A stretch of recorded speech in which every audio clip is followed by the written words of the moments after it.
ఇక చెప్తూ పోతే ఒకటి రెండు కాదు, ఇప్పుడు నేను చెప్పినట్టు వనరులు విధ్వంసం, చివరికి ఫ్లోరోసిస్ లాంటి వ్యాధితో ఆ తమ్ముడు అంశాల స్వామి అనే తమ్ముడిని జలసాధన పోరాటం చేసిన దుశ్చర్ల సత్యనారాయణ గారు తీసుకుపోయి ఆఖరికి ప్రధానమంత్రి వాజ్పేయి గారి టేబుల్ మీద పండుకోబెట్టిన సమస్య పరిష్కారం కానీ దైన్యం.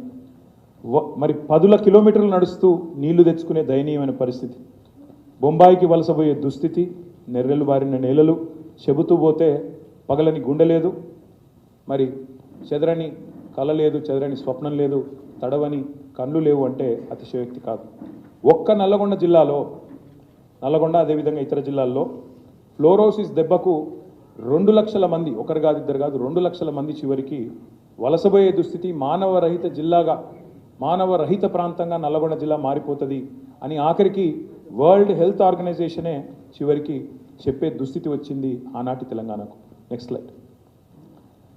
మరి ఆ రోజు కవులు, కళాకారులు, జర్నలిస్టులు, రచయితలు ఎంతోమంది గలమెత్తినారు, పాటలు రాసినారు.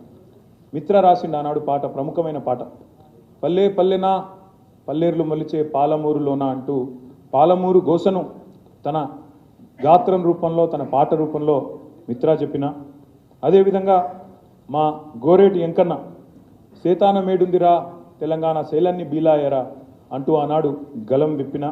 మరి ఎన్నడూ కూడా దాని గురించి మాట్లాడిన ఒక్క నాయకుడు, తెలంగాణ కాంగ్రెస్ నాయకుడు కానీ తెలంగాణలోని ఇతర నాయకులు కానీ ఎన్నడూ కూడా పట్టించుకోలేదు.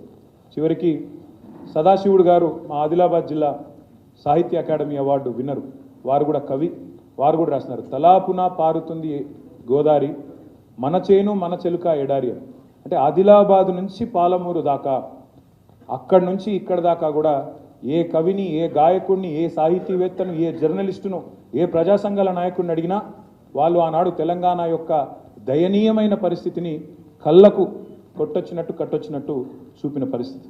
మరి ఆ రోజుల్లో, అప్పుడున్న పరిస్థితుల్లో 1969లో జరిగిన ఉద్యమం విఫలమైన తర్వాత 69లో 371 మంది ఆనాడు విద్యావంతులు, విద్యార్థులు తెగించి పోరాడితే, ఆనాడు 370 మంది ప్రాణత్యాగాల తర్వాత కూడా మరి ఒక్కసారి ఆ ఉద్యమం విఫలమైన తర్వాత మళ్ళీ దాదాపు 30-32 ఏళ్ళు ఎవరు పట్టించుకోలేని పరిస్థితి.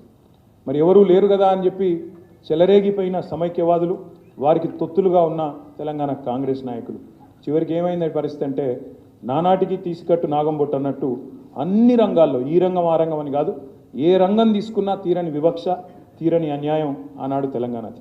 మరి ఇప్పుడే చెప్పినట్టు నాడు కంటతడి పెట్టని తెలంగాణ బిడ్డలేడు, గుండెలు పగలని తెలంగాణ గడపలేదు అంటే అతిశయోక్తి కాదనే మాట కూడా నేను మీకు విజ్ఞప్తి చేస్తూ ఉన్నాను.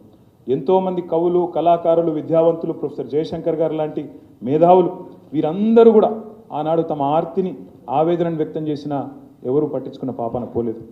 కళ్ళల్లో ఇక నీళ్ళు ఇంకిపోతాయేమో అనే పరిస్థితుల్లో పిడికిలి బిగించి సమరశంఖం పూరించింది మా నాయకుడు, టీఆర్ఎస్ పార్టీ అధినేత, వ్యవస్థాపక అధ్యక్షుడు, గౌరవనీయులు పెద్దలు కేసీఆర్ గారు.